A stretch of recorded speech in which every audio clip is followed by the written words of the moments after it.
পাগড়ি মাথায় দিলে কয় চরমনের মুড়ি, আর এমন লম্বা টুপি মাথায় দিলে কয় সাইদির টুপি।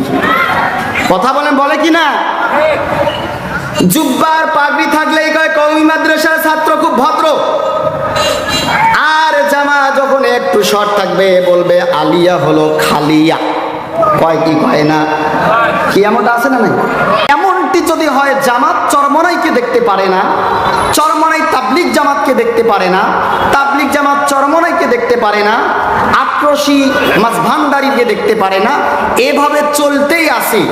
আর ইসলাম প্রসারের নামে এক এক দলের উপরে গালিগালাজ আর বদনাম, এক এক ব্যক্তি আরেক ব্যক্তির উপরে গালিগালাজ এবং বদনাম, এভাবেই যদি চলতেই থাকে, বলেন আমাদের সামনে যে বর্তমান পরিস্থিতি পরিবেশ আছে, এই পরিস্থিতি এই পরিবেশটা ঠিক থাকবে নাকি পূর্বের মতো মার পিটনি খাওয়ার পরিবেশ তৈরি হবে? কথা বলেন, কি বর্তমান অবস্থাটা যেরকম আছে এরকম থাকবে নাকি পূর্বে এদেশের সাবেক সরকার আওয়ামী লীগ সরকারের নেতৃত্বে, শেখ হাসিনার নেতৃত্বে এদেশের কিছু সন্ত্রাসী যেভাবে এদেশের নিরপরাধ লোকদেরকে, বিশেষ করে মসজিদের ইমাম, মাদ্রাসার মুহতামিম, হুজুর, হাফেজ, কারি, এক কথায় টুপিওয়ালা, দাড়িওয়ালা, পাঞ্জাবিওয়ালা দেখলেই অ্যালার্জি শুরু হয়ে যায়। এরা যেভাবে জুলুম এবং নির্যাতন করেছে, বলেন এই সময়টুকুন আমি মনে করি আল্লাহ পাকের পক্ষ থেকে একটা বোনাস। কি বলেন ভাই? কথা বলেন, বোনাস। গুরুত্বপূর্ণ সময়, যে সময়ের এক একটি সেকেন্ডের মূল্য লক্ষ লক্ষ জালিম সরকারের নেতৃত্বে লক্ষ লক্ষ ঘন্টার চেয়েও এই বর্তমান সময়ের এক সেকেন্ডের দাম, সম্মান, মর্যাদা এবং ইজ্জত অনেক বেশি। চিল্লাই কথা বলেন ঠিক কিনা? এই সময়টুকুন যদি আমরা কাজে না লাগাই, জামাত, চরমনাই, হেফাজত, তাবলিগ, সমস্ত ইসলামী দলগুলো যদি এই সুযোগে যদি ঐক্যবদ্ধ হতে না পারে, তাহলে আমি আজিব আফতাব রাজু এই ধর্মপুর হাই প্রাইমারির মঞ্চ থেকে, মাঠ থেকে বলে গেলাম, শুনে রাখেন, পূর্বের চেয়েও সামনে আরো বেশি পিটনি খাওয়ার জন্য আমাদের পিঠ তৈরি করে রাখতে হবে। কথা বলেন ঠিক কিনা? জামাত ইসলামের দায়িত্বশীলদেরকে ফাঁসি দেওয়া হয়েছে, তাদের উপরে জুলুম নির্যাতন বেশি করা হয়েছে। ধরেন চরমনাইয়ের কোনো নেতাকে ফাঁসি দেয়া হয়নি। হেফাজতে ইসলামের শাপলা চত্বরে অনেক উলামায়ে কিরামদের এবং হেফাজতের কর্মীদেরকে শাহাদাত বরণ করে দেওয়া হয়েছে। তাবলিগ জামাতের ভাই যারা আছে, তারা আল্লাহর রহমতে খুব শান্তিতে, জালিম সরকারের নেতৃত্ব ছিল, কারণ তারা যদি রাজনৈতিক দল নয়, অতএব স্বৈরাচার বা জালিম শাসক তাদের উপরে কোনো বাধা বিপত্তি, জুলুম নির্যাতন, হামলা মামলার প্রয়োজন মনে করে নাই। তাই বলে তারাও ঠিক ছিল, কিন্তু এই ঠিক যে শেষ পর্যন্ত থাকবে এর কোনো গ্যারান্টি কেন নেই? মনোযোগ দেন, আমি মনোযোগ চাই ভাই। কেন নেই? না থাকার কারণ হলো, এই কোরআনের দুশ্মন যারা, আমাদের রসুলের দুশ্মন যারা, ইসলামের চির দুশ্মন যারা, তারা দেখবে না কে চরমনাই আর কে জামাত, কে তাবলিগ আর কে হেফাজত, এরা দেখবে না। তারা আস্তে আস্তে একটা পর্যায়ে দাঁড়িয়ে যাবে, যারা এই কোরআনের কথা বলবে, আল্লাহ রসুলের কথা বলবে, ইসলামের কথা বলবে, তাদের উপরেই জুলুম এবং নির্যাতন করবে। কথা বলেন ঠিক কিনা? এজন্য এই সময় কোন দল, কোন আলেম, অন্য কোন আলেম, কোন ইসলামী দল অন্য কোন ইসলামী দলকে নিয়ে সমালোচনা করার কোনোই সুযোগ নেই। আমাদের সবাইকে ঐক্যবদ্ধ থাকতে হবে, ঐক্য হতেই হবে, হবেই। কথা বলেন ঠিক কিনা? আমার ভাইয়েরা, আল্লাহ রাব্বুল আলামিন কোরআনুল কারীমের সূরা আলে ইমরানের মধ্যে কেউ যদি পিটনি থেকে বেঁচে থাকতে চায়, স্বৈরাচার জালেমদের নির্যাতন থেকে বেঁচে থাকতে চায়, আল্লাহ রাব্বুল আলামিন নির্দেশ হলো, যারা ঈমানদার হিসেবে নিজেকে দাবি করবে, মুসলিম হিসেবে উপস্থাপন করবে, তাদের মৌলিক যেটি প্রথম দায়িত্ব হলো, সেটি হলো ইমানদার মুসলমান যারা হবে তাদেরকে সংঘবদ্ধ থাকতে হবে, ঐক্যবদ্ধ থাকতে হবে। কথা বলেন ঠিক কিনা? ওয়াতাসিমু বিহাবলিল্লাহি জামিআন ওয়ালা তাফাররাকু। আল্লাহ রাব্বুল আলামিন বলেন, তোমরা সবাই মিলে আল্লাহর রজ্জুকে, আল্লাহর দ্বীনকে ধারণ করো, আঁকড়ে ধরো আমার ভাইরা। এবং এই ঐক্যবদ্ধ থাকতে গিয়ে, সংঘবদ্ধ থাকতে কেউ কারো গীবত চর্চা করতে পারবে না। নির্দেশ কার? বিচ্ছিন্ন হয়েও না। কোরআনের অনুবাদ বিচ্ছিন্ন হয়েও না মানে এর দ্বারা কি বোঝানো হচ্ছে? এই যে গীবত চর্চা করতেছি, এর দ্বারা কি বিচ্ছিন্ন হয় নাকি ঐক্য হয়? ভাইরা বলেন আওয়াজ দিয়ে, গীবত চর্চার কারণে কি হয়ে যায়? আমি চরমানাই করি, আমি যদি জামাতের বিরুদ্ধে কথা বলি, তাহলে চরমানে অটোমেটিক আগাবে না পিছায়া যাবে? কথা বলে আগাবে না পিছায়া যাবে? আমি জামাত ইসলামী করি, যদি তাবলীগ জামাতের বিরুদ্ধে কথা বলি, জামাত ইসলাম আগাবে নাকি পিছায়া যাবে? জামাত ইসলামের যিনি প্রতিষ্ঠাতা ছিলেন মরহুম সৈয়দ আবুল আলা মওদুদ, যে মানুষ মানুষের বেদনায় কেঁদেছিলেন আজীবন মদিনায়, সেই মাটি সেই মানুষ যদি এত সুন্দর না জানি তাহলে তুমি কত সুন্দর। আল্লাহুম্মা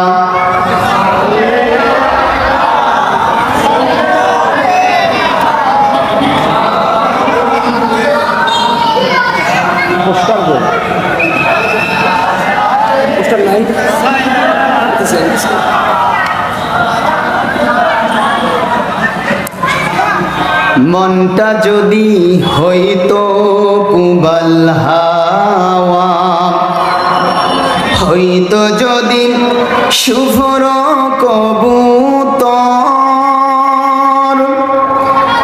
মেঘের ডানায় পাঠিয়ে দিতাম, মেঘের ডানায় পাঠিয়ে দিতাম মদিনারি পথে, যেথায় আমার প্রিয় রাসূল ঘুমায় নিরন্তর।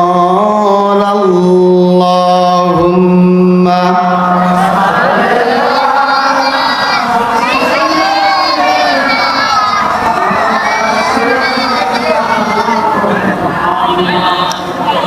ওয়ালা আলী।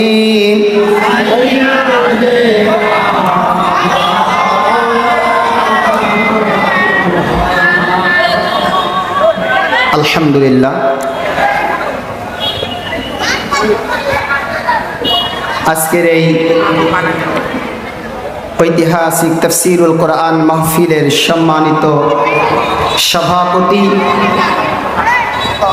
আজকের এই তাফসীরুল কোরআন মাহফিলের সম্মানিত প্রধান অতিথি, আমন্ত্রিত অতিথি, বিশেষ অতিথিবৃন্দ,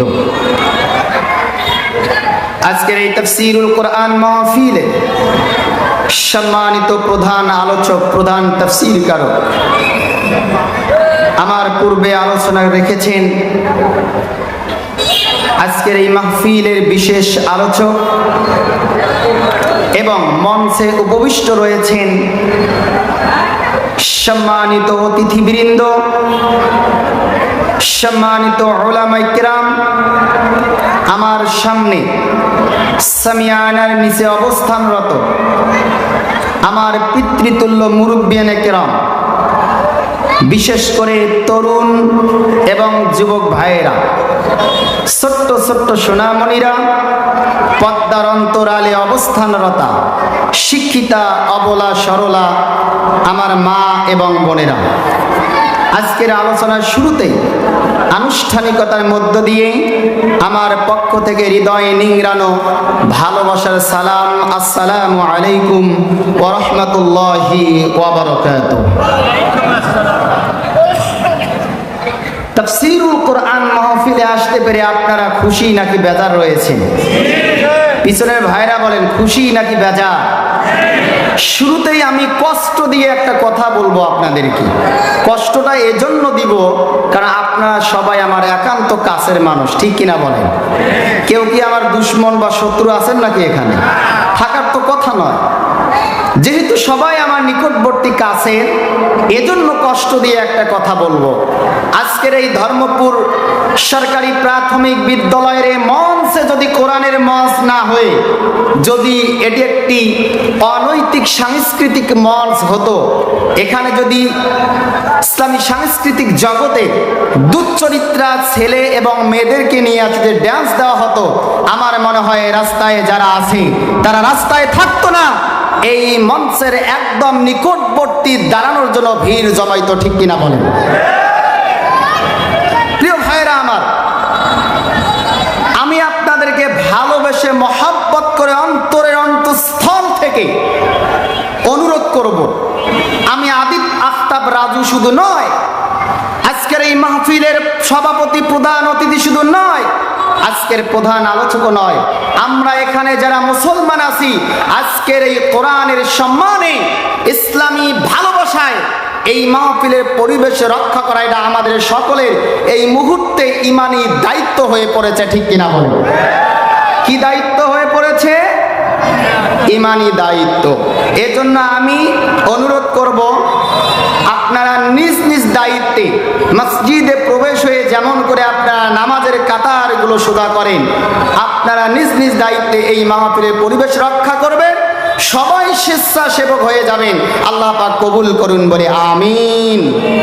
আসুন শুকরিয়া আদায় করি যে মহান মুনি আল্লাহ সুবহানাহু ওয়া তাআলা আমাদেরকে ভালোবেসে মহব্বত করে এই কোরআনের মজলিসে আসার সুযোগ দান করে দিলেন। এই জন্য উচ্চ কণ্ঠে উচ্চ আওয়াজে শরীরের সমস্ত জড়তা ছেড়ে দিয়ে উচ্চ কণ্ঠে বলছি আলহামদুলিল্লাহ। আবারও বলছি আলহামদুলিল্লাহ। রব্বানা লাকাল হামদ হামদান কাসীরান তাইয়িবান মুবারাকান ফীহ। দরুদ ও সালাম বিশ্ব মানবতার মুক্তির মহামানব ও মহান নেতা সাইয়্যিদুল মুরসালিন খাতামান নবিয়্যিন রাহমাতাল লিল আলামিন জনাবে মুহাম্মদুর রাসূলুল্লাহ সাল্লাল্লাহু আলাইহি ওয়াসাল্লাম।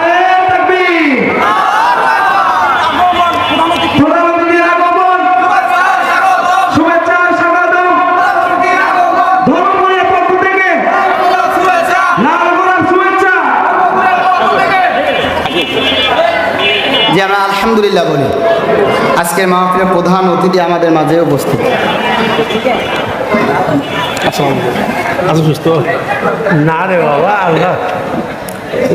সম্মানিত প্রিয় ভাইরা, আলোচনার মাঝখানে আর কোনো অতিথিকে স্লোগান দিয়ে নিয়ে আসবেন। এই ভাই, এই যে ভাইরা, তরুণ যুব ভাইরা, মাহফিলে কথা বলা কালীন অবস্থায় কোনো অতিথি এমনকি প্রধান বক্তাকেও স্লোগান দিয়ে নিয়ে আসবেন না, এটা আমার অনুরোধ।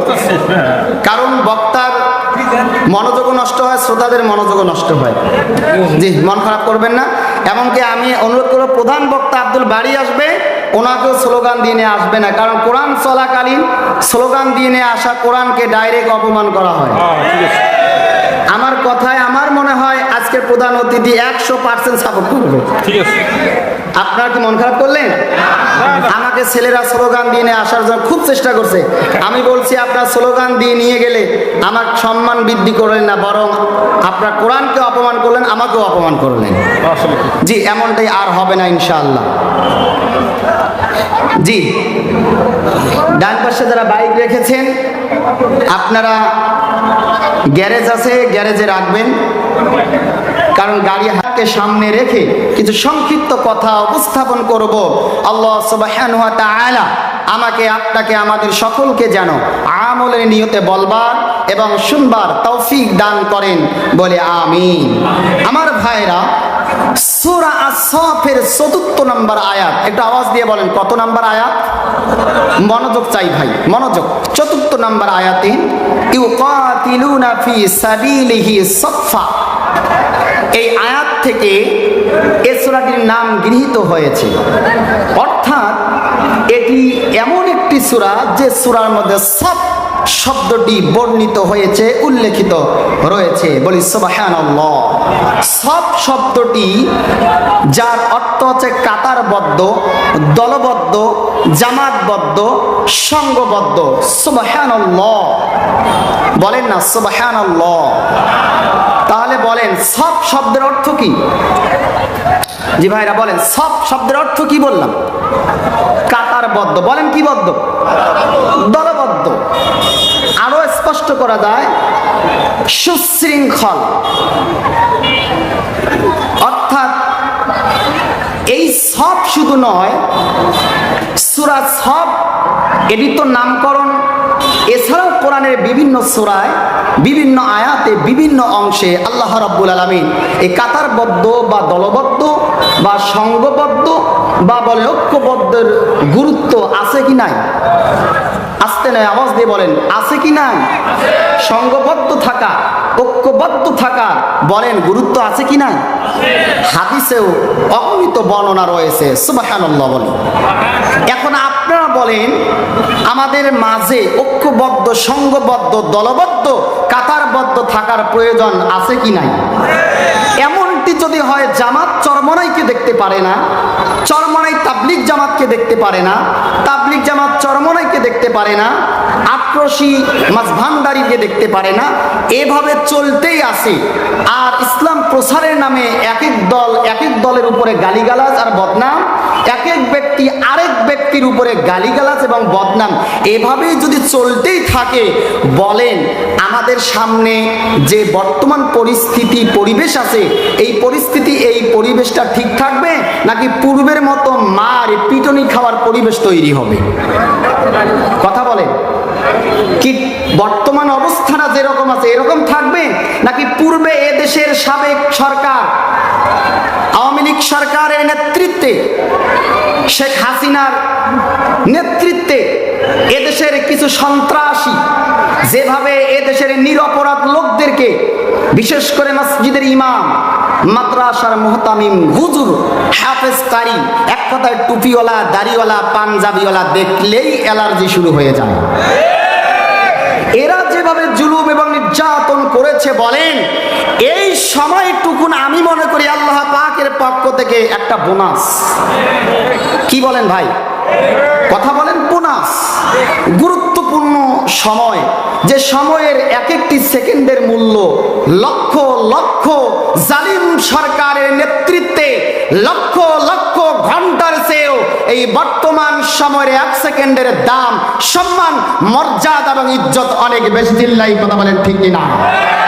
এই সময়টুকুন যদি আমরা কাজে না লাগাই, জামাত, চরমনাই, হেফাজত, তাবলিগ, সমস্ত ইসলামী দলগুলো যদি এই সুযোগে যদি ঐক্যবদ্ধ হতে না পারে, তাহলে আমি আজিব আফতাব রাজু এই ধর্মপুর হাই প্রাইমারির মঞ্চ থেকে, মাঠ থেকে বলে গেলাম, শুনে রাখেন, পূর্বের চেয়েও সামনে আরো বেশি পিটনি খাওয়ার জন্য আমাদের পিঠ তৈরি করে রাখতে হবে। কথা বলেন ঠিক কিনা? জামাত ইসলামের দায়িত্বশীলদেরকে ফাঁসি দেওয়া হয়েছে, তাদের উপরে জুলুম নির্যাতন বেশি করা হয়েছে। ধরেন চরমনাইয়ের কোনো নেতাকে ফাঁসি দেয়া হয়নি। হেফাজতে ইসলামের শাপলা চত্বরে অনেক উলামায়ে কিরামদের এবং হেফাজতের কর্মীদেরকে শাহাদাত বরণ করে দেওয়া হয়েছে। তাবলিগ জামাতের ভাই যারা আছে, তারা আল্লাহর রহমতে খুব শান্তিতে, জালিম সরকারের নেতৃত্ব ছিল, কারণ তারা যদি রাজনৈতিক দল নয়, অতএব স্বৈরাচার বা জালিম শাসক তাদের উপরে কোনো বাধা বিপত্তি, জুলুম নির্যাতন, হামলা মামলার প্রয়োজন মনে করে নাই। তাই বলে তারাও ঠিক ছিল, কিন্তু এই ঠিক যে শেষ পর্যন্ত থাকবে এর কোনো গ্যারান্টি কেন নেই? মনোযোগ দেন, আমি মনোযোগ চাই ভাই। কেন নেই? না থাকার কারণ হলো এই কোরআনের দুশ্মন যারা, আমাদের রসুলের দুশ্মন যারা, ইসলামের চির দুশ্মন যারা, তারা দেখবে না কে চরমনাই আর কে জামাত, কে তাবলীগ আর কে হেফাজত, এরা দেখবে না।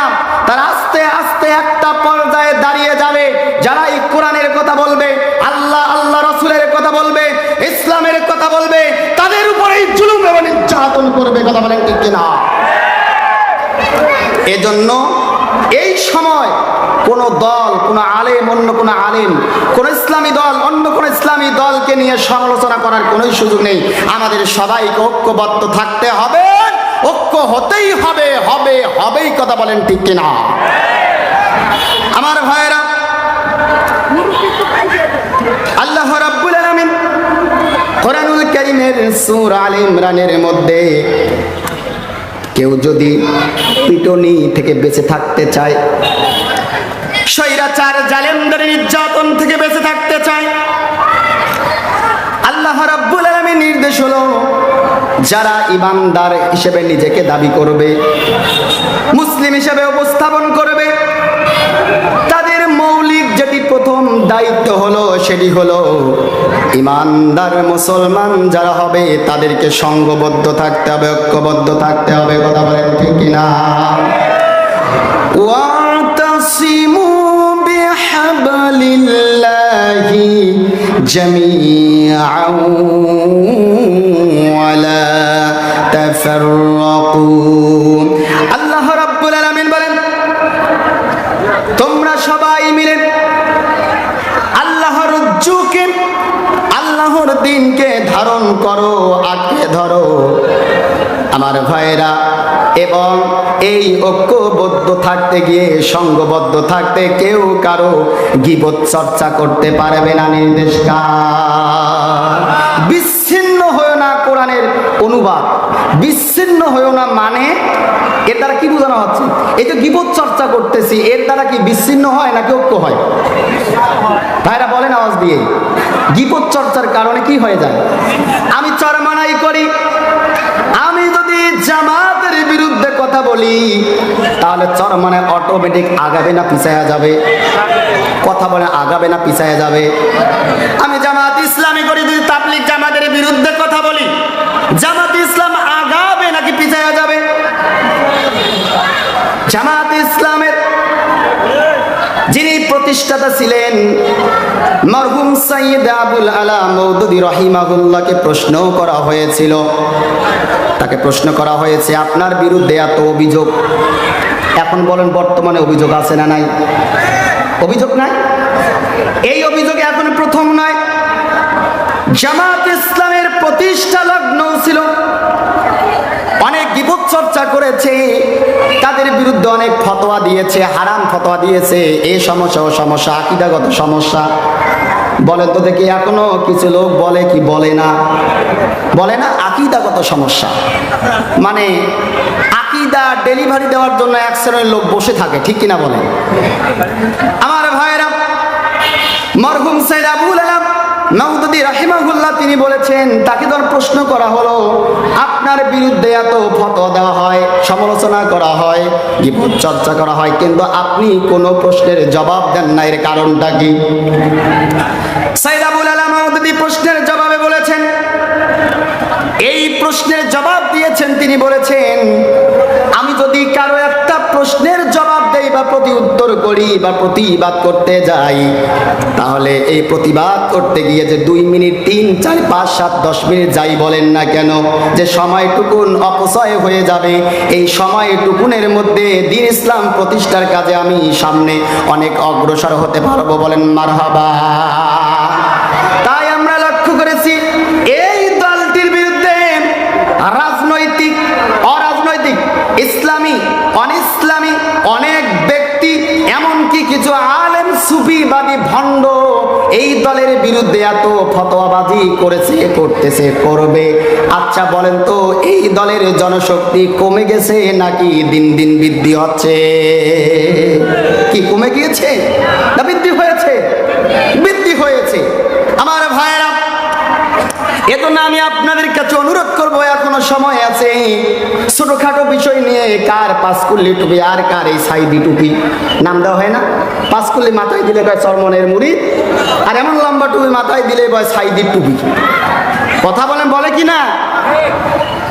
জুব্বার পাগড়ি থাকলেই কয় কওমি মাদ্রাসার ছাত্র, খুব ভদ্র। আর জামা যখন একটু শর্ট থাকবে বলবে আলিয়া হলো খালিয়া। কয় কি কয় না? কি এমনটা আছে না নাই? এই যে দ্বন্দ্ব থাকবে যতদিন, ততদিন পৃথিবীর কোনো অঞ্চলে কোনো স্থানে আল্লাহর দ্বীন কোরআন অনুযায়ী চলতে পারে না। কথা বলেন ঠিক কিনা? আমার ভাইরা, আল্লাহ রাব্বুল আলামিন বলেন, ওয়া মান ইয়াতাসিম বিল্লাহি ফাকাদ হুদিয়া ইলা সিরাতিম মুস্তাকিম।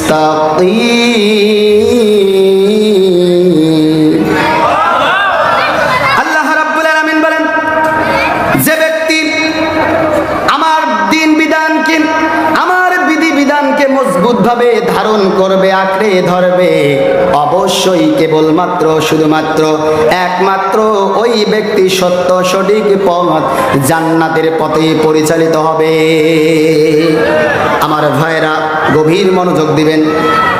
দৈনন্দিন জীবনে 5 ওয়াক্ত নামাজে মসজিদে যখন আমরা যাই, ইমাম সাহেবের পিছনে যখন আমরা মুক্তাদিগুলো থাকি, বলেন তো দেখি, ইমাম সাহেব যখন নামাজের শুরুতে সূরা আল ফাতিহা তেলাওয়াত করে কি করে না? ইমাম সাহেব তেলাওয়াত করতেছে, আলহামদুলিল্লাহি রাব্বিল আলামিন আর রহমানির রহিম সিরাতাল মুস্তাকিম। এই আয়াতটি না পাঠ করে যদি ইমাম সাহেব তেলাওয়াত করে সিরাতাল্লাযীনা আন'আমতা আলাইহিম, আচ্ছা বলেন তো, পিছনে আপনার যারা চালাক বুদ্ধিমান মুক্তাদি রয়েছেন, নামাজ কি পড়বেন নাকি লোকমা দিবেন? বলেন, লোকমা দিবেন অবশ্যই। তার মানে বোঝা গেল সূরা ফাতিহার মধ্যে আমরা এই আয়াতটি তেলাওয়াত করি। সূরা ফাতিহা নামাজের মধ্যে যেমন বাধ্যতামূলক, ঠিক সূরা ফাতিহার সম্পূর্ণ আয়াতগুলো তেলাওয়াত বাধ্যতামূলক। কথা বলেন ঠিক কিনা? এখন আপনাদের কাছে আমার প্রশ্ন হলো, আমার ভাইরা, একান্ত কলিজার টুকরা আপনজনেরা, বিশেষ করে তরুণ যুবক ভাইদের কাছে আমি প্রশ্ন রাখতে চাই।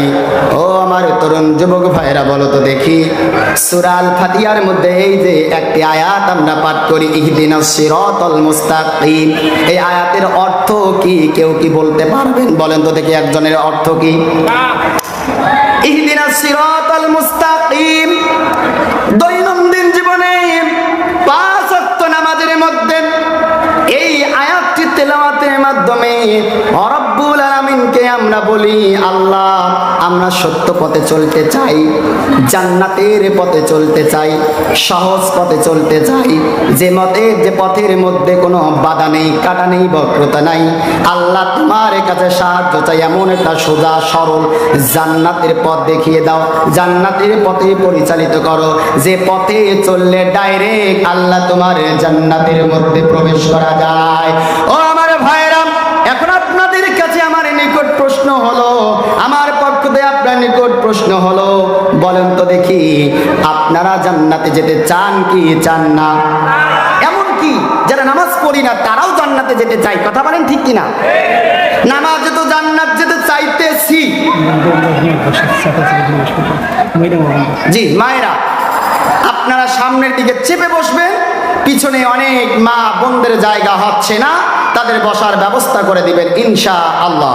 আমার ভাইরা, বলতেছিলাম, আল্লাহ রাব্বুল আলামিন বলেন, কাশীপুর, অনন্তপুর, ধর্মপুর এলাকার তরুণ যুবক, ও আমার বান্দারা, তোমরা যদি জান্নাতে যেতে চাও, তাহলে জান্নাতে যাওয়ার সহজ পথের নাম হলো, সোজা রাস্তার নাম হলো, সোজা সহজ সরল জান্নাতে যাওয়ার যে পথ, সেই পথের নাম হলো ঐক্যবদ্ধ বা জামাতবদ্ধ। কোন সুবহানাল্লাহ। জালেমরা মুসলমানদের মধ্যে ফাটল ধরার কারণ হলো তারা চায় না ইমানদারেরা জান্নাতের মধ্যে যাক। কথা বলেন ঠিক না? তাহলে আমরা জান্নাতে যেতে চাই কি ভাই? জান্নাতে যেতে চান? কে কে জান্নাতে যাবেন না দেখি হাতটা একটু। এতগুলো লোক জান্নাতে যাবেন না? যাবেন? কে কে জান্নাতে যাবেন আমরা দেখতে চাই। লিল্লাহে তাকবীর, লিল্লাহে তাকবীর। জান্নাতে যেতে চান, এখন আপনার কাজ হলো আমি আর আমার পরিচয়টা জামাত দিব না, আমি আমার পরিচয় আর তাবলীগ দিব না, আমি আমার পরিচয় আর চরমনাই দিব না, আমি আজকে থেকে আমার পরিচয় দিব আমি হলাম মুসলমান। আমার পরিচয় কি? কথা বলেন, পরিচয় কি? দল থাকতে পারে, সেই দলের পরিচয় দেন, সমস্যা নেই। মৌলিকভাবে আমার পরিচয় হচ্ছে আমি মুসলমান। বলেন আমার পরিচয় কি? অতএব আমি যদি মুসলমান হয়ে যাই তাহলে আমাদের ঐক্যবদ্ধ থাকার প্রয়োজন আছে না নাই? কেবল ঐক্যবদ্ধ থাকলেই, দলবদ্ধ থাকলেই, সংঘবদ্ধ থাকলেই, জীবন পরিচালনা করলেই আল্লাহর জান্নাতে যাওয়া যায়। কথা বলেন ঠিক কিনা? আছে না কিছু লোক আমরা দল টল বুঝি না ভাইও, হ্যাঁ নামাজ খেলাম পড়বো আর ছবি। কথা বলে না কেন? আছে না অনেক লোক? আগে খুব ভালো দেখা যায়। এরা না ওরা? আগে আসেন ভাই, আগে আসেন। জি সবাই আগে আসেন, একটু পরিবেশ করে দেন, সবাই নিজ দায়িত্বে আগে আসেন। আমার ভাইরা, আল্লাহ রাব্বুল আলামিন কোরআনের মধ্যে বলেন ওয়ালতাকুম মিনকুম উম্মাতুন ইয়াদউনা ইলাল খায়রি ওয়া ইয়া'মুরুনা বিল মা'রুফি ওয়া ইয়ানহাউনা আনিল মুনকার ওয়া উলাইকা হুমুল মুফলিহুন। আল্লাহু আকবার। আল্লাহ রাব্বুল আলামিন বলেন অবশ্যই অবশ্যই তোমাদেরকে দল করতে হবে, সংঘবদ্ধ থাকতে হবে, কাতারবদ্ধ থাকতে হবে। আমার ভাই আল্লাহ পাক বলে অবশ্যই তোমাদেরকে এমন একটি দলের সাথে সম্পৃক্ত থাকতে হবে যে দলের কাজ হলো ইয়ামুরুনা বিল মা'রুফ ওয়া ইয়ানহাউনা আনিল মুনকার। মৌলিকভাবে দুইটি দায়িত্ব পালন করবে, এক হলো সৎ কাজের আদেশ করবে আর দুই হলো অসৎ কাজের বাধা প্রদান করবে। তাহলে বলেন কোরআনুল কারীমে যে আয়াত দ্বারা আকিমুস সালাত, নামাজ পড়া কি ভাই বলেন নফল? জোরে বলেন। যেই কোরআনের আয়াত দ্বারা 5 ওয়াক্ত নামাজ ফরজ করা হয়েছে, ওয়াতুজ যাকাত যে কোরআনের আয়াত দ্বারা যাকাতকে ফরজ করা হয়েছে, কোরআনুল কারীমের যে কোরআনের আয়াত দ্বারা রমজানে কুতিবা আলাইকুমুস সিয়াম, রমজানে রোজা ফরজ করে দিয়েছে, ওই কোরআনের আয়াতের মধ্যে যদি দল করার কথা থাকে, ও আমার নামাজি ভাইরা, বেনামাজি ভাইদের কথা পরেই রাখলাম, যে সকল নামাজি ভাইরা দল করাকে পছন্দ করো না তাদের কাছে প্রশ্ন, কোরআনের আয়াত দিয়ে নামাজ পড়ো, কোরআনের আয়াত দিয়ে তুমি রোজা রাখো, কোরআনের আয়াত দিয়ে যাকাত দাও, কোরআনের আয়াত দিয়ে হজ করো, ওই কোরআনের আয়াত দিয়া তুমি দল করতে চাও না, তাহলে বলেন তো দেখি কোরআনের আয়াতে নামাজের কথা থাকলে নামাজ না পড়লে যদি কাফের হয়ে যায়, যাকাতকে অস্বীকার করলে যদি কাফের হয়ে যায়, রমজানে রোজা না রাখলে যদি কাফের হয়ে যায় বা অস্বীকার করলে কাফের হয়ে যায়, এরপরে বাইতুল্লাহ হজ না করলে যদি সে মুশরিক হয়ে যায়, অস্বীকার করলে যদি কাফের হয়ে যায়, আপনার কাছে আমার প্রশ্ন হলো ওই কোরআনের আয়াতের মধ্যে যেখানে দল করা আল্লাহ রাব্বুল আলামিন ফরজ করে দিলেন, ও আমার নামাজে মুরব্বীরা, ওই আয়াত দ্বারা দল না করলে বলেন তো আপনি মুসলমান থাকার কোনো সুযোগ থাকে নাকি? থাকে? থাকে থাকে না? তাহলে দল করা ফরজ, আপনাকে দল করতেই হবে। তবে দল করতে হবে কোন দল এটাও জানার দরকার আছে কি নাই?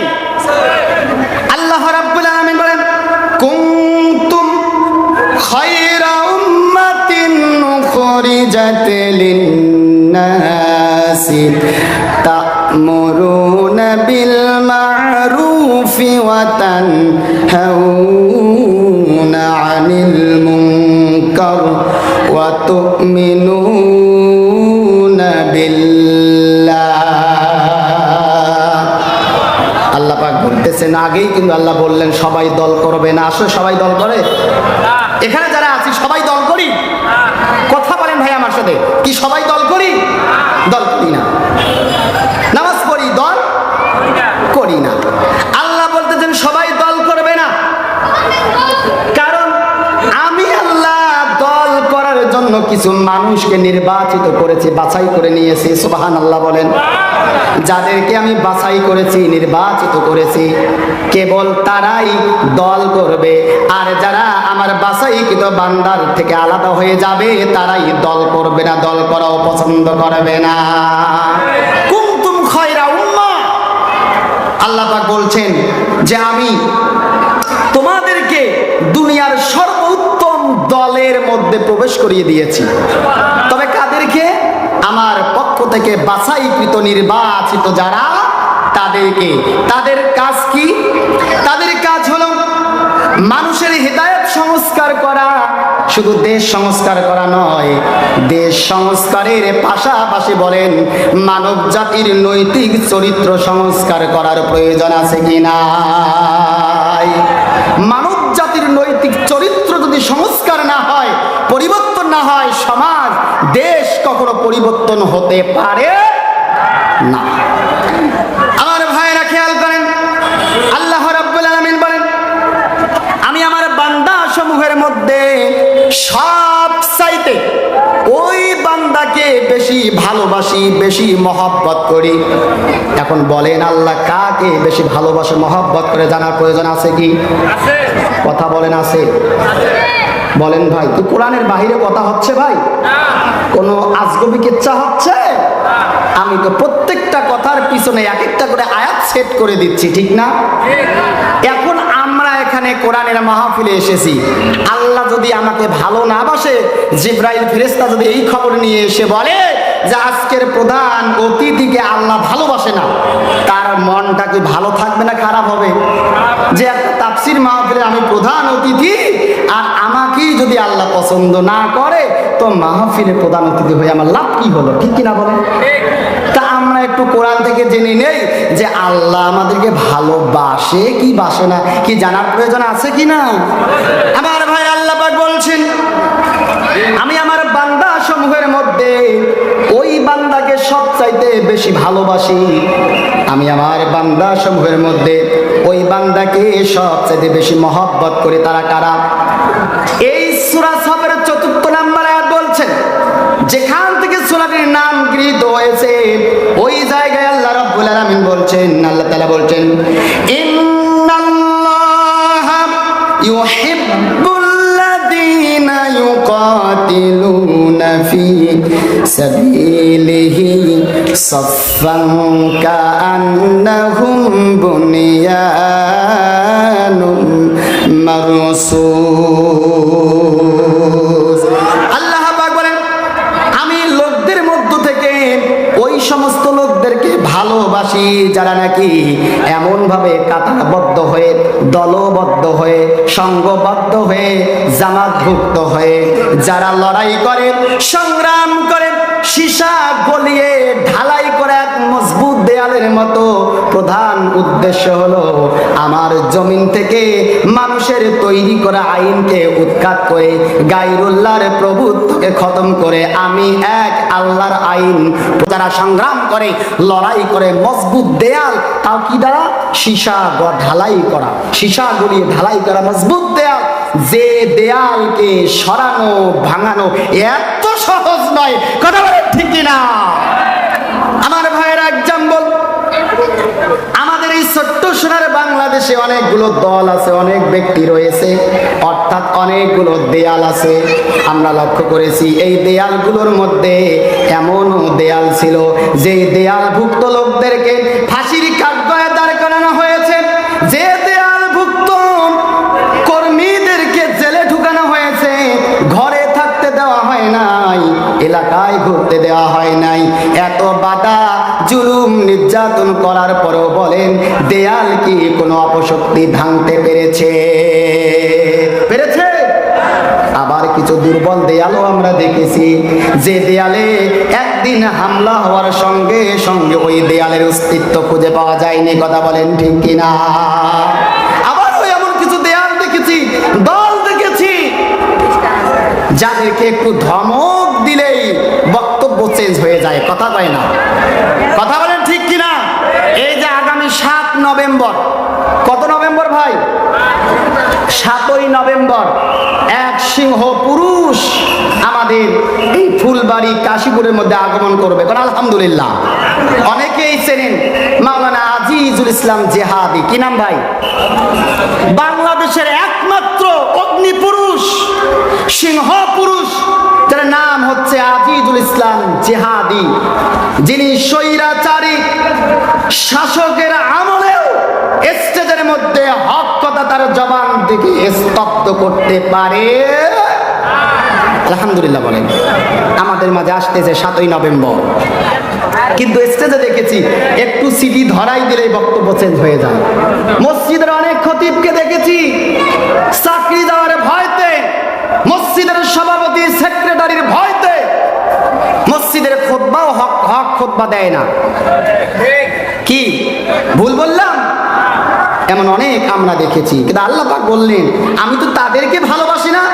সে আলিয়া পড়েছে না কওমি পড়েছে, কামিল পাস করেছে নাকি মুফতি না মুহাদ্দিস হয়েছে, এটা বড় কথা নয়। আমি দেখব তার ঈমান দৃঢ় আছে কিনা, সে ঈমানের উপরে অটল ছিল কিনা। আমি আল্লাহর সন্তুষ্টি অর্জনের জন্য সকল অপশক্তিকে অপেক্ষা করে সে তার ঈমানের উপরে মজবুত ছিল কিনা, এটাই তো আমি দেখতে চাই। এবার তাদেরকেই আমি সবচাইতে বেশি মহব্বত করি, ভালোবাসি। কারণ সুবহানাল্লাহ, কি আল্লাহর ভালোবাসার বান্দা হতে চাই? কে কে চাই? দুটি হাত একটু লিল্লাহে তাকবীর, লিল্লাহে তাকবীর, হাত নামাই। তাহলে আমল কি? আমার এতক্ষণ পর্যন্ত আলোচনায় কি বোঝা গেল? একটা আমল। কয়টা আমল ভাই? কথা বলেন, কয়টা আমল? আমরা সবাই থাকবো ঐক্য। বলে আমরা কি থাকবো? কথা বলেন।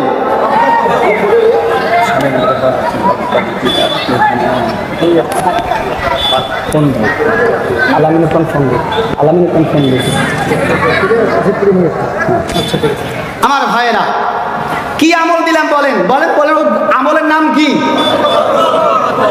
কাতারবদ্ধ সব আমলের নাম হলো জামাতবদ্ধ। যে জামাতকে নিষিদ্ধ করেছে এদেশের স্বৈরাচার শাসক মোদির স্ত্রী শেখ হাসিনা, সেই হাসিনা দেশ ছাড়া হয়েছে, জামাত কিন্তু দেশেই রয়ে গিয়েছে। কথা বলেন ঠিক কিনা? যে রাজাকারের অপবাদ দিয়ে এদেশের উলামায়ে কিরাম, ইসলামী আন্দোলনের শীর্ষস্থানীয় আলেমদেরকে, কর্মীদেরকে ফাঁসি দিয়েছে, সেই রাজাকার শব্দ ইস্যুকে কেন্দ্র করে এ দেশ ছেড়ে পুরা জাতি দেশ ছেড়ে পালাতে বাধ্য হয়েছে। ঠিক কিনা বলেন?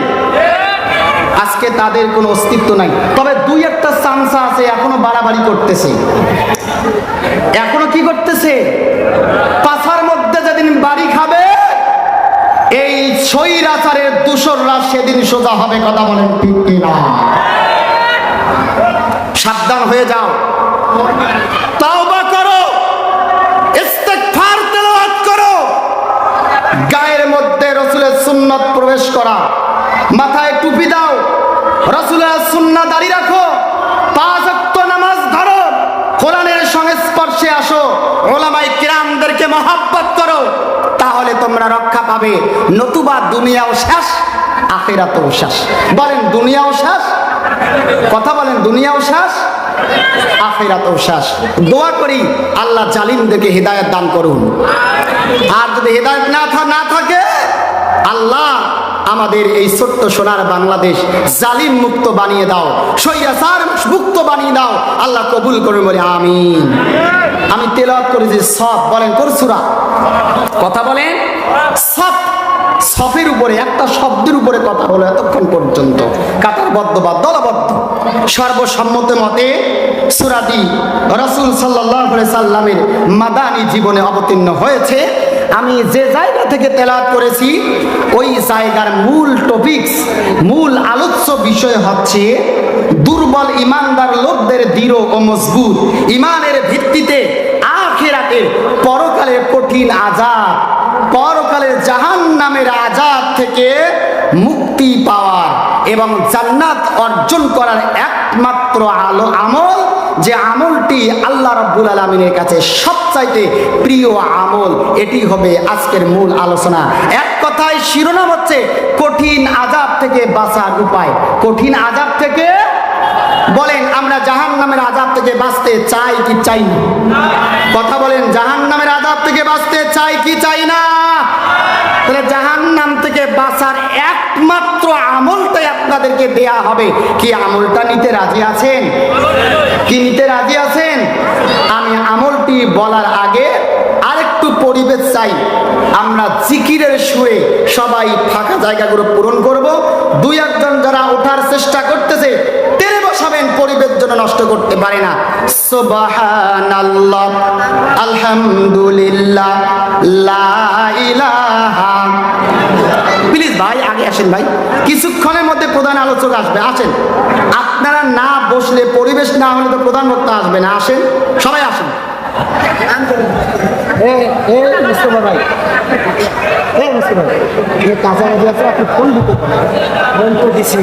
আর আপনি এই যে গ্যারেজ আছে এগুলো একটু কথাটা বলে দেন, এগুলো গাড়িগুলো সাবার বানানো হচ্ছে। সুবহানাল্লাহ, আলহামদুলিল্লাহ, লা ইলাহা। সুবহানাল্লাহ, আলহামদুলিল্লাহ, লা ইলাহা ইল্লাল্লাহ। সুবহানাল্লাহ,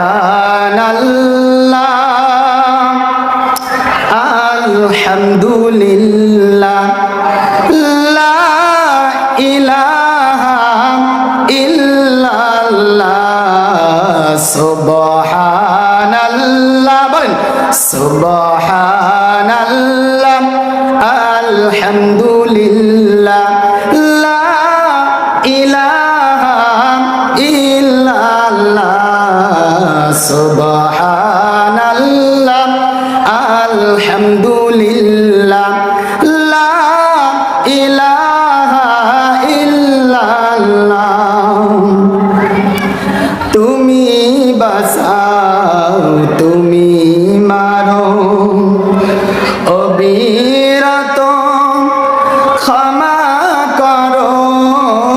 তুমি বাঁচাও, তুমি মারো, অবিরত ক্ষমা করো।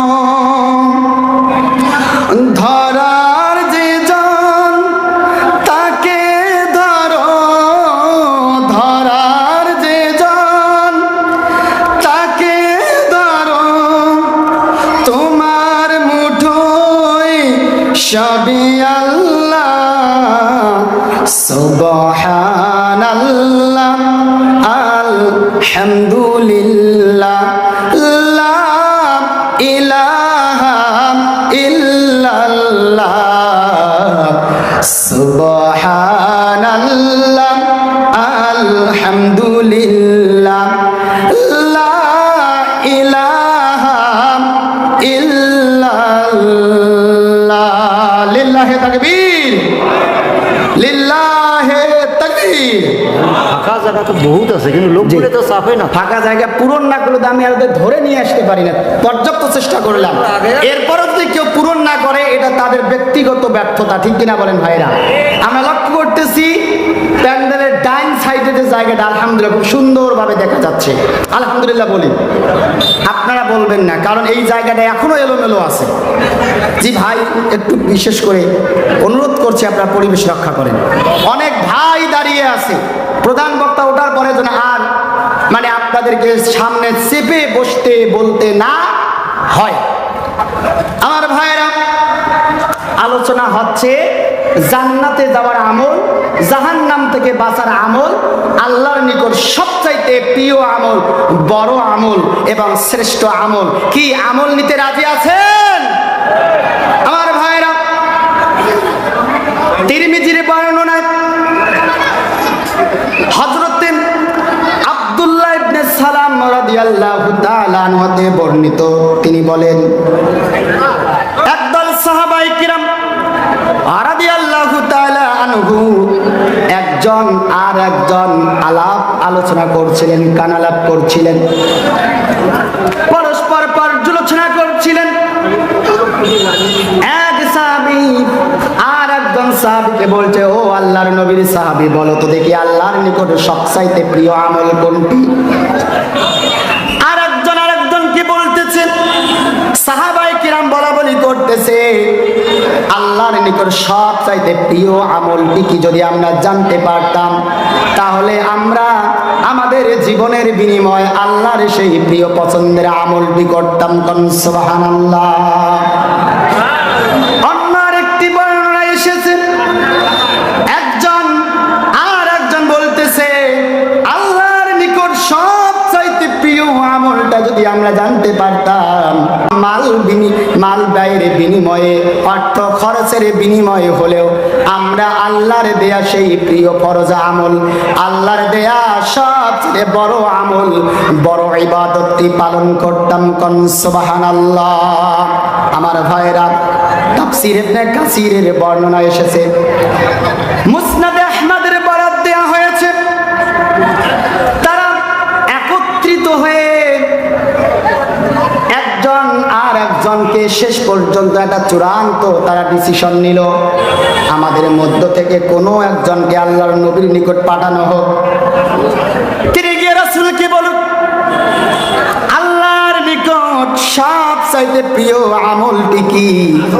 কারণ আল্লাহর নিকট সবচাইতে প্রিয় আমলটির কথা কেবল মাত্র বলতে আল্লাহর নবী কথা বলেন, ঠিক কিনা? আমার ভাইরা খেয়াল করেন, সাহাবায়ে কেরাম যখন একজন আর একজনের মধ্যে এমন আলাপ আলোচনা চলছে, ইতিমধ্যে আল্লাহ রাব্বুল আলামিন জিবরাইল আলাইহিস সালামের মাধ্যমে তার নবীর নিকট সংবাদ পৌঁছিয়ে দিলেন, আর ডাক দিয়ে বললেন, ওগো নবী, আমার বান্দা তোমার উম্মতেরা প্রিয় আমল, শ্রেষ্ঠ আমল জানার জন্য ব্যস্ত হয়ে পড়েছে, আপনি আর দেরি করবেন না, এখনই আপনি আমার প্রিয় আমলটি আমার বান্দাদের নিকট পৌঁছায়া দাও, কারণ প্রিয় আমল করার জন্য তারা ব্যস্ত হয়েছে। কারণ সুবহানাল্লাহ। রাসূল সাহাবায়ে কেরামদেরকে এক এক করে নিজের নিকট ডেকে নিচ্ছে, এক এক করে নিজের নিকট ডেকে নিচ্ছে। সাহাবীরা যখন এক এক করে রাসূলের নিকট আসলো, তা রাসূল কোরআনুল কারীমের 61 নম্বর সূরা আস-সাফ সম্পূর্ণ সূরাটি তেলাওয়াত করে শুনিয়ে দিয়ে বললেন যে এই সূরার মধ্যে যে আমলের কথা বলা হয়েছে, সেই আমলটি হলো আল্লাহর নিকট সবচাইতে বড় আমল, প্রিয় আমল, জাহান্নাম থেকে বাঁচার আমল, একমাত্র জান্নাতে যাওয়ার সহজ আমল। কোন সুবহানাল্লাহ। আমার ভাইরা, সেই আমলটির নাম হলো আল জিহাদু ফি সাবিলিল্লাহ। আল্লাহু আকবার। সেই প্রিয় আমলটার নাম কি? আল জিহাদু ফি সাবিলিল্লাহ। ইসলামী প্রতিশব্দ হচ্ছে আল হারাকাতুল আল ইসলামিয়া, তথা ইসলামী আন্দোলন। ইসলামী আন্দোলন করা, এটি হচ্ছে আল্লাহর নিকট সবচাইতে প্রিয় আমল, বড় আমল, শ্রেষ্ঠ আমল। কারণ সুবহানাল্লাহ। এখন এই প্রিয় আমলটির কথা শুনলেই সমাজের কিছু মানুষ আছে নাক সিটকা দেয়। কি সিটকা দেয় ভাই? নাক সিটকা দেয়। আর আমল আল্লাহ খুঁজেই পাইল না। আর ইসলামী আন্দোলন করলে না জেলত যাওয়া লাগে, ইসলামী আন্দোলন করলে না ঘরে রাতের বেলা শুয়ে ঘুম পাড়তে পারি না। আরে ইসলামী আন্দোলন করলে না দেখি অনেক নেতা কর্মীদের ফাঁসিতেও ঝুলতে হয়। তো আল্লাহ কি আর বাঁচিয়ে এই আমলটাই দিল, আর অন্য কোনো আমল দিতেই পারলো না? যে না, কারণ এটি এমন একটি আমল, এই আমলটাই কেবলমাত্র পারে বাকি সমস্ত আমলের ইজ্জত, সমস্ত ইবাদত শাহাদাতের সম্মান রক্ষা করতে। সুবহানাল্লাহ। কোন আমল? ইসলামী আন্দোলন। আল জিহাদু ফি সাবিলিল্লাহ। যে সমাজে, যে রাষ্ট্রে ইসলামী হুকুমত কায়েম থাকে না, ইসলামী আন্দোলন থাকে না, ওই সমাজে আল্লাহর কোনো হুকুম আহকাম সঠিকভাবে পালন করা সম্ভব? কথা বলেন, সম্ভব? এই জন্য এটি প্রিয় আমল। আমার ভাইরা, আল্লাহ রাব্বুল আলামিন এই শ্রেষ্ঠ আমলটি, প্রিয় আমলটি কোরআনুল কারীমের ভাষায় ব্যবসার সাথে তুলনা করেছেন। এই জিহাদ, কোরআনের ভাষা জিহাদ শব্দটিকে ব্যবসার সাথে তুলনা করেছেন। আল্লাহ রাব্বুল আলামিন বলেন, ইয়া আইয়ুহাল্লাযীনা আমানু হাল আদুল্লুকুম আলা তিজারাতিন তুনজিকুম মিন আযাবিন আলীম। আল্লাহ রাব্বুল আলামিন বলেন, ইয়া আইয়ুহাল্লাযীনা আমানু, হে ঈমানদার গণেরা, তোমরা যারা ঈমান এনেছো, বিশ্বাস স্থাপন করেছো, শোনো, হাল আদুল্লুকুম আলা তিজারাতিন তুনজিকুম মিন আযাবিন আলীম। আমি আল্লাহ কি তোমাদেরকে এমন একটি ব্যবসার কথা বলবো নাকি, এমন একটি বাণিজ্যের সংবাদ দেব নাকি, এমন একটি আমলের কথা বলবো নাকি, যে আমল কেবলমাত্র পারে, যে ব্যবসা করলে কেবলমাত্র ব্যবসার ওসিলায় পারে, যে বাণিজ্য করলে কেবলমাত্র পারে, এই ব্যবসার মাধ্যমে, এই ব্যবসার ওসিলায় জাহান্নামের কঠিন আযাব মুক্তি দিতে, জাহান্নামের কঠিন আযাব থেকে বেঁচে যেতে পারো। ও আমার ঈমানদার বান্দারা, আমি কি তোমাদেরকে এমন একটি আমলের কথা বলবো নাকি? আমার ভাইরা, আল্লাহ রাব্বুল আলামিন জাহান্নামের কঠিন আযাব থেকে বাঁচার জন্য ডাইরেক্ট যে আমলটির কথা বললেন, আল্লাহ এই আমলটিকে ব্যবসার সাথে তুলনা করলেন। তার কারণ কি? কারণ জানার প্রয়োজন আছে কিনা?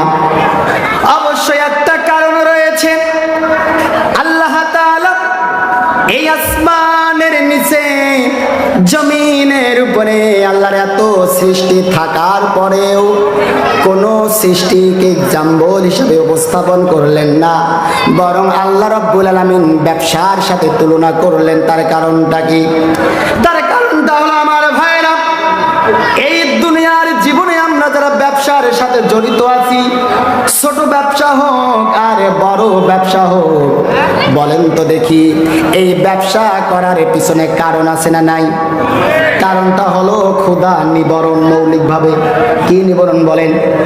ব্যবসা করলে ক্ষুধা নিবারণ হবে, ব্যবসা করলে আমার পরিবার সুন্দরভাবে পরিচালিত হবে, ব্যবসা করলে আমি আমার আত্মীয় স্বজন, বন্ধু বান্ধবের নিকট সম্মান পাবো, ইজ্জত পাবো। কারণ ব্যবসা করলে আমার পকেট গরম থাকবে, ঠিক কিনা বলেন? আমার ভাইরা, আল্লাহ রাব্বুল আলামিন জিহাদকে ব্যবসার সাথে তুলনা করার কারণ হলো, দুনিয়ার ব্যবসা করার পিছনে যেমন কারণ থাকে, আল্লাহর দেয়া ব্যবসা অর্থাৎ জিহাদ নামক ব্যবসা, এই ব্যবসাটাই কেবলমাত্র পারে দুনিয়ার ব্যবসা যেভাবে ক্ষুধা নিবারণ করতে পারে, আল্লাহর জিহাদ নামক ব্যবসাই কেবলমাত্র পারে জাহান্নাম থেকে বেঁচে জান্নাতের মধ্যে দিতে। কোন সুবহানাল্লাহ। কেবলমাত্র এই জিহাদই পারে। কারণটা কি? জিহাদটা কি, এটা আগে আপনাকে বুঝতে হবে। আমাদের সমাজে কিছু লোক জিহাদের কথা শুনলে বলে কিছুক্ষণের মধ্যে শুরু হয়ে যাবে মারামারি। কি শুরু হবে ভাই? কথা বলেন না কেন? বলেন তো, জিহাদ মানে কি মারামারি? কোন ইমাম বলেছে? কোন আলেম বলেছে? একটু জিকির গাড়ি সুবহানাল্লাহ। প্রধান আলোচক আসার সাথে আমাদের বলা লাগে পৌঁছিল কি প্রধান আলোচক 50% বলেছেন। ওটা ভুল বলতে হবে। প্রধান বক্তা 50% আমরা লিখিত বলতে প্রধান বক্তা। সুবহানাল্লাহ, আলহামদুলিল্লাহ, লা ইলাহা। আমার ভাইরা মনোযোগ দিতে হবে। এই দুনিয়ার ব্যবসা করার কারণে যেমন ক্ষুধা নিবারণ হয়ে যায়, সম্মান ইজ্জত বৃদ্ধি হয়ে যায় এবং পরিবারে শান্তিতে থাকতে পারে, বন্ধু বান্ধবের সাথে শান্তিতে চলাফেরা ঘোরাফেরা করতে পারি। এখন এই দুনিয়ার ব্যবসা করতে গেলে মেধা ব্যয় করতে হয়, শ্রম দিতে হয়, অর্থ খরচ করতে হয়। এগুলো হলো ব্যবসার পুঁজি। কথা বলেন ঠিক কিনা? বলেন তো, যদি আপনার ভালো বুদ্ধি না থাকে ব্যবসা চালাতে পারবেন? কথা বলেন। অর্থ না তাহলে ব্যবসা করতে পারবেন? ব্যবসা পরিচালনা করতে গিয়ে যেমন মেধা হিসাবে, পুঁজি হিসাবে মেধা, শ্রম, অর্থ বিনিয়োগ করতে হয়, তেমনি ভাবে আল্লাহর এই জিহাদ নামক ব্যবসা পরিচালনা করার জন্য আল্লাহ রাব্বুল আলামিন পরের আয়াতে বললেন, পুঁজি হিসাবে তোমাদেরকে মজবুত এবং দৃঢ় ঈমান অর্জন করতে হবে। আল্লাহ রাব্বুল আলামিন বলেন, তুমিনুনা বিল্লাহি ওয়া রাসূলিহি ওয়া তুজাহিদুনা ফি সাবিলিল্লাহি বিআমওয়ালিকুম ওয়া আনফুসিকুম। আল্লাহু আকবার। আল্লাহ রাব্বুল আলামিন বলেন, এই জিহাদ করতে হলে, দিন প্রতিষ্ঠার আন্দোলন করতে হলে, ইকামতে দ্বীনের দায়িত্ব পালন করতে হলে, ইসলামী আন্দোলন করতে হলে পুঁজি হিসেবে তুমিনুনা বিল্লাহ, আল্লাহর উপরে মজবুত ঈমান এবং ওয়া রাসূলি, রাসূলের উপরে ঈমান আনতে হবে। প্রথম দিকে চলে যাই, ভূমিকার দিকে যে বলছিলাম যে সবাই দল করবে না তথা ইসলামী আন্দোলন করবে না। কেন করবে না? কারণ এই আমলটি করতে হলে দরকার পুঁজি, আর পুঁজি হলো মজবুত ঈমান এবং দৃঢ় ঈমান। কথা বলেন ঠিক কিনা? আমার ভাইয়েরা, আল্লাহ রাব্বুল আলামিন কোরআনুল কারীমের সূরা তাওবার 111 নম্বর আয়াতে এভাবে বলেছেন। আল্লাহ তাআলা বলছেন, ইন্নাল্লাহা আশতারা মিনাল মুমিনিনা আনফুসাহুম ওয়া আমওয়ালাহুম বিআন্না লাহুমুল জান্নাহ ইউকাতিলুনা ফি সাবিলিল্লাহি ফায়াকতুলুনা ওয়া ইউকতালুন। মানে আল্লাহু আকবার। আল্লাহ রাব্বুল আলামিন বলেন, ইন্নাল্লাহা আশতারা মিনাল মুমিনিনা আনফুসাহুম, জান্নাতের বিনিময়ে মুমিন যারা, ঈমানদার যারা, তাদের জান এবং মাল ক্রয় করে নিয়েছি। আমার ভাইরা, আল্লাহ রাব্বুল আলামিন চান আপনাদের নিকট, আমাদের নিকট অর্থ, চান আমার আপনার নিকট জান এবং মাল। এখন বলেন তো, জান যিনি দিয়েছেন তিনি কে? আস্তে নয়, জোরে বলতে হয়। জান দেওয়ার মালিক কে? মাল দেওয়ার মালিক কে? এজন্য আল্লাহ রাব্বুল আলামিন বলেন, আল্লাযীনা ইউকিমুনাস সালাতা ওয়া মিম্মা রাযাকনাহুম ইউনফিকুন। এজন্য আল্লাহ রাব্বুল আলামিন বলেন, তোমরা নামাজ প্রতিষ্ঠা করো ঈমানকে ঠিক রাখার জন্য। কারণ নামাজ পড়লেই মুমিন, নামাজ না পড়লেই কাফের, হাদিসের ভাষায়। অতএব তোমরা তোমাদের মুসলমানিত্ব রক্ষার খাতিরে, ঈমানকে ঠিক রাখার খাতিরে নামাজ কায়েম করো বা নামাজ প্রতিষ্ঠা করো, এবং আমি আল্লাহ তোমাদেরকে যে রিজিক দিয়েছি তা থেকে আমার পথে খরচ করো। এখন বলেন, রিজিক দেওয়ার মালিক কে? আরো জোরে, রিজিক দেওয়ার মালিক কে? আল্লাহ রিজিক দেওয়ার মালিক। অতএব এই রিজিক দিয়েছেন আল্লাহ, ধন দিয়েছেন আল্লাহ, সম্পদ, টাকা পয়সা, গাড়ি বাড়ি যা আছে সবকিছু যেহেতু তিনি দিয়েছেন, অতএব তার পথে খরচ করতে হবে, ব্যয় করতে হবে। কাজটি কি? কাজ হলো গায়রুল্লাহর প্রভুত্ব খতম করে এক আল্লাহর দ্বীন প্রতিষ্ঠার জন্য সংগ্রাম করা, লড়াই করা। আর এই সংগ্রাম করতে গিয়ে, এই লড়াই করতে গিয়ে কি করতে হবে? প্রয়োজনে জালিমদের, স্বৈরাচারীদের, কাফেরদের, মুশরিকদের জান ছিনিয়ে নিতে হবে, এমনকি নিজের জানটা ওয়াকফ করে দিয়ে আসতে হবে। কি করতে হবে? প্রয়োজন হলে, কি প্রয়োজন হলে জালিমদের জান কি করতে হবে? নিতে হবে। আবার প্রয়োজন হলে জালিমদের নিকট জানটা দিয়ে শাহাদাত বরণ করতে লাগতে পারে। কথা বলেন ঠিক কিনা? কিসের বিনিময়? জান্নাতের বিনিময়। বলেন কিসের বিনিময়? তাহলে আমরা জান্নাতে যেতে চাই, আল্লাহ জান্নাত দিতে চান। আমরা জান্নাত চাই, আল্লাহ জান্নাত দিতে চান। আল্লাহ বলেন আমি তোমাদেরকে যে মাল দিলাম, আমি আল্লাহ তোমাদেরকে যে জান দিলাম, সেই জানের ভয় না করে, সেই মালের ভয় না করে আমার পদে জান এবং মাল ব্যয় করা। আল্লাহু আকবার। কিন্তু আমাদের সমস্যা হলো এই দুইটাই। কথা কোন ঠিক কিনা? জানের ভয় আছে কি নাই? এ ভাই, জানের ভয় আছে কি নাই? কি ভয় আছে? ভয় আছে বলেই এতদিন ঘুঙুর দিয়াছিল, ময়দানে পাওয়া যায় নাই। ঠিক কিনা বলেন? আমার ভাইরা, একান্ত আপনজনের আপনার পক্ষ থেকে একটা প্রশ্নের আকারে কয়েকটি কথা মনোযোগ দিতে হবে। আল্লাহ রাব্বুল আলামিন বললেন, ইয়া আইয়ুহাল্লাযীনা আমানু।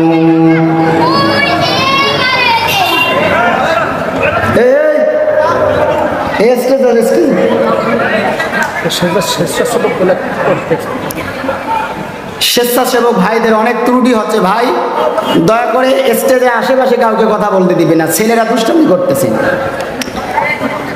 আমার ভাইরা রাগ করতেছেন?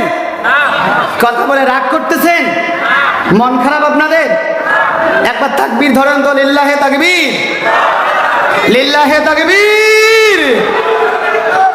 আমার ভাইরা, আল্লাহ পাক বলছে ইয়া আইয়ুহাল্লাযীনা আমানু, হে ঈমানদার গণেরা, হাল আদুল্লুকুম আলা তিজারাত, আমি কি তোমাদের এমন একটি ব্যবসার কথা বলবো যে ব্যবসারই পারে জাহান্নাম থেকে রক্ষা করতে, জান্নাত দিতে?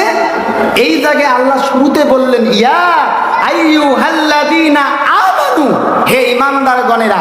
আবার পরের আয়াতে বলেন তুমিনুনা বিল্লাহি ওয়া রাসূলিহি, কি আছে কিনা? আল্লাহর উপরে ঈমান, রাসূলের উপরে ঈমান।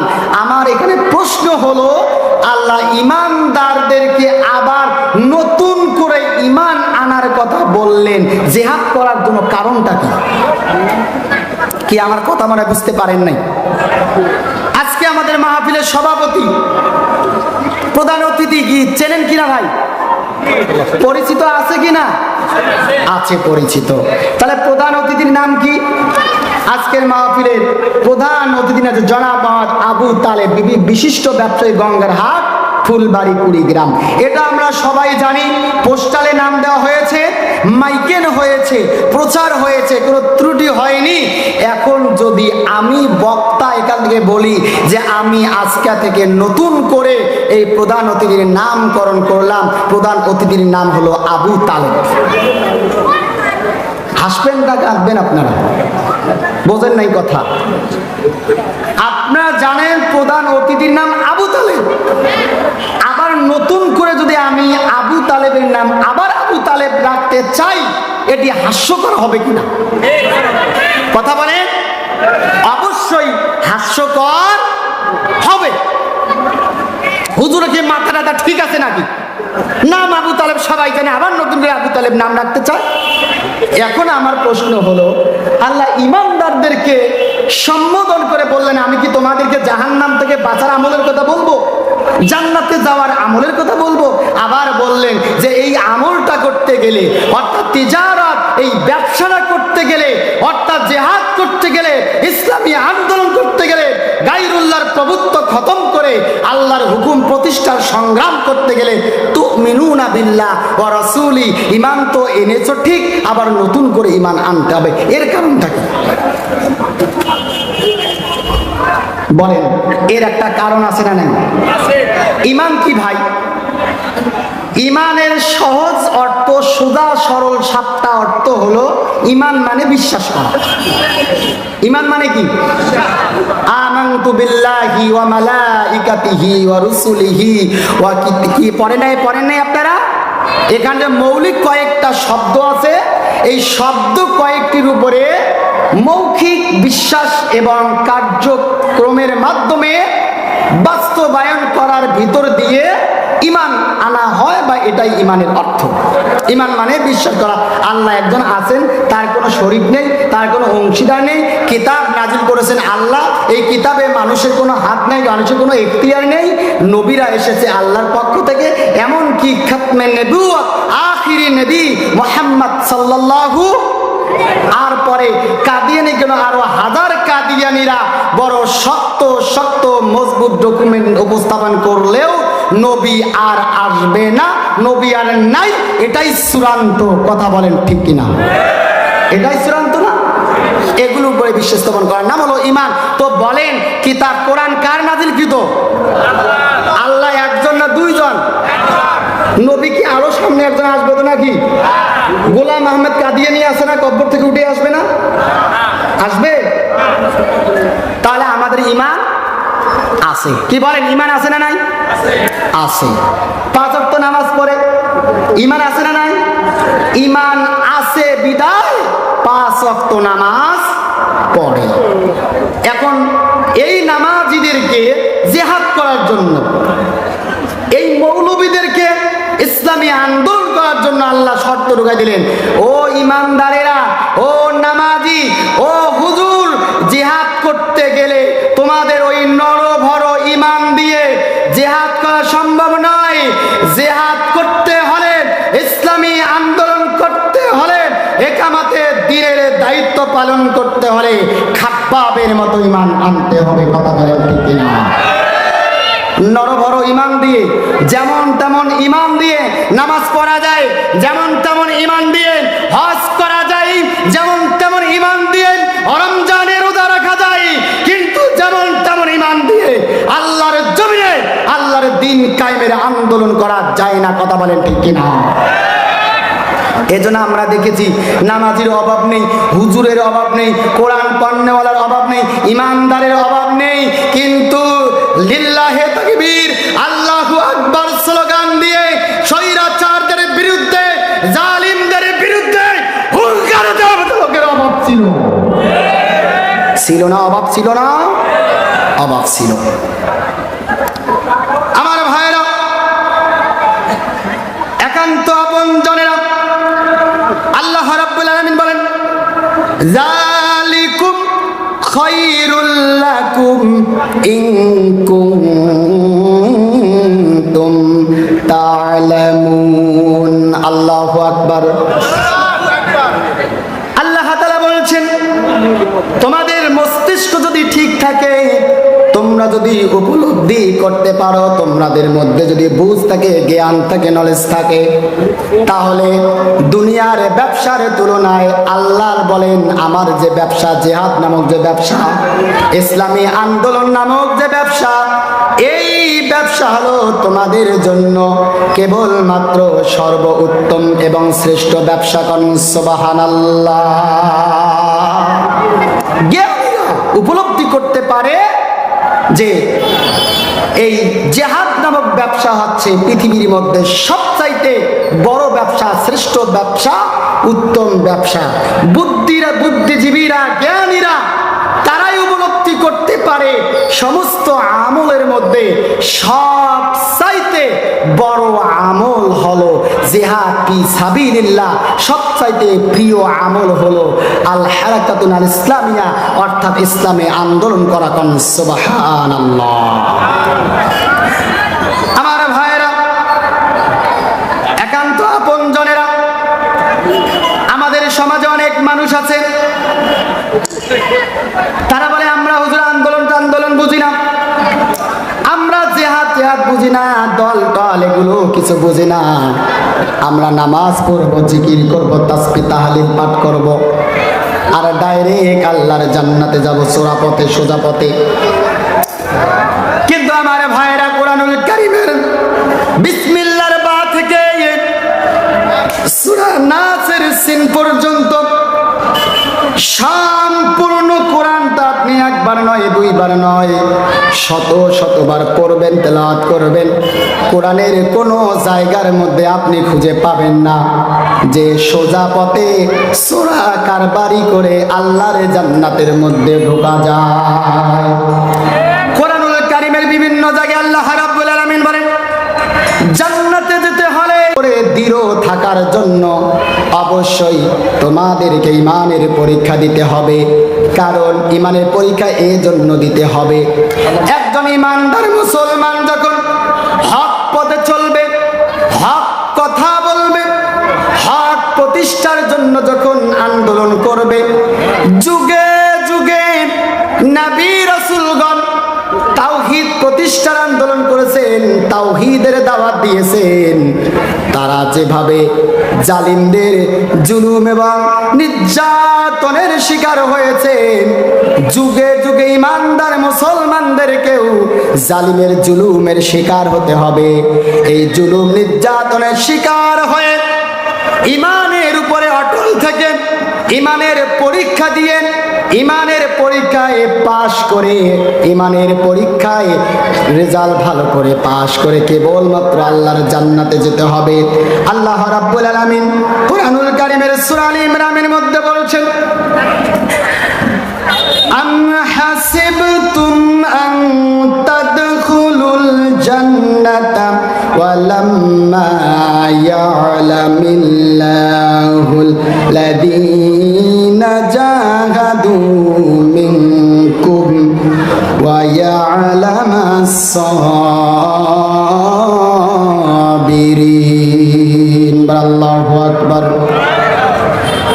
আল্লাহ রাব্বুল আলামিন কোরআনুল কারীমের সূরা আলে ইমরানের মধ্যে বলেন 142 নম্বর আয়াতে, তোমরা কি মনে করে রেখেছো যে তোমরা এমনিতেই জান্নাতের মধ্যে প্রবেশ করবে, অথচ এখনো পর্যন্ত তোমাদের রব আল্লাহ পরীক্ষা করে দেখলেন না তোমাদের মধ্য থেকে কে তার পথে আল্লাহর পথে প্রাণপণ যুদ্ধ করতে প্রস্তুত ছিল এবং ধৈর্য সৎকারী ছিল, সবরকারী ছিল, আমার দিন প্রতিষ্ঠার জন্য সংগ্রাম করতে প্রস্তুত ছিল।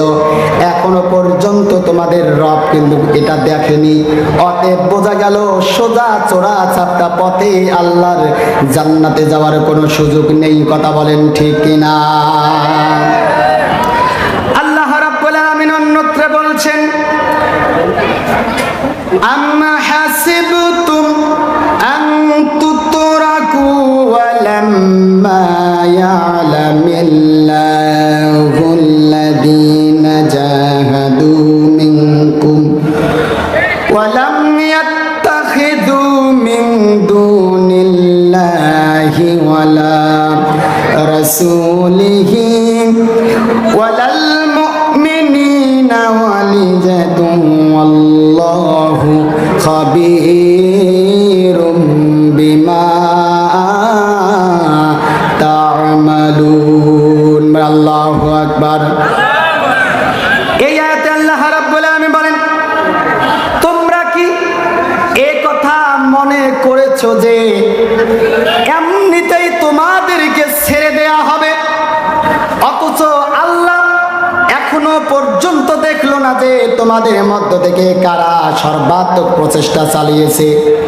এবং আল্লাহ রাব্বুল আলামিন আল্লাহর রাসূল এবং মুমিনদেরকে ছাড়া, ঈমানদারদেরকে ছাড়া অন্য কাউকে বন্ধু রূপে গ্রহণ করবে না।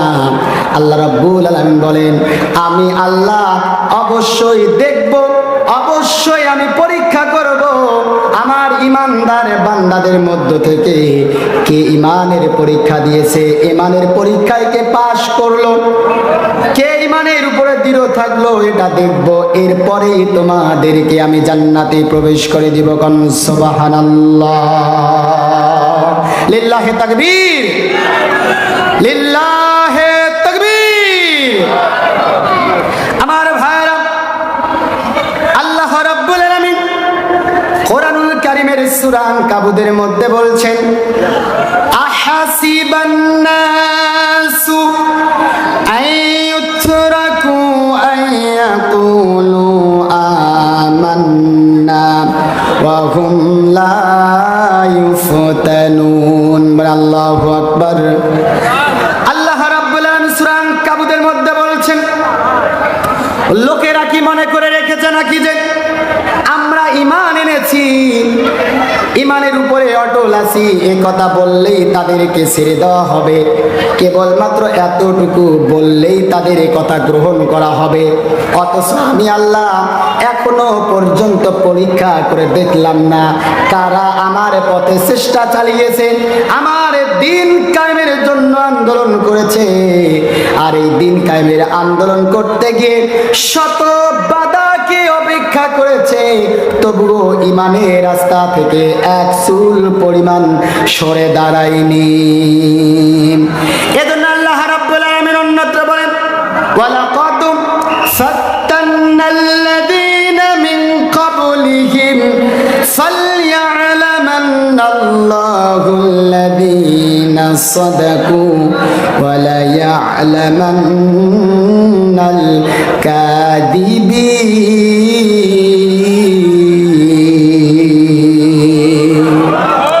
আল্লাহ পাক বলেন, অথচ অবশ্যই আমি আল্লাহ তাদের সবাইকে পরীক্ষা করব, কারণ তাদের পূর্ববর্তী যারা এই পৃথিবীর মধ্যে এসেছে নিজেকে ঈমানের দাবি হিসাবে, নিজেকে ঈমানদার হিসেবে দাবি করেছে, আমি আল্লাহ তাদেরও ঈমানের পরীক্ষা নিয়েছি। অতএব যেহেতু আমি তাদের পূর্ববর্তীদের ঈমানের পরীক্ষা নিয়েছি, অতএব এখনো এবং ভবিষ্যতেও যারা ঈমানের দাবি করবে আমি আল্লাহ অবশ্যই তাদেরও ঈমানের পরীক্ষা নিব। আল্লাহ রাব্বুল আলামিন আরেক জায়গায় বলেন, ওয়ালানাবলুওয়ান্নাকুম হাত্তা না'লামাল মুজাহিদিনা মিনকুম ওয়াস-সাবিরিন ওয়া নাবলুওয়া আখবারাকুম। আল্লাহু আকবার।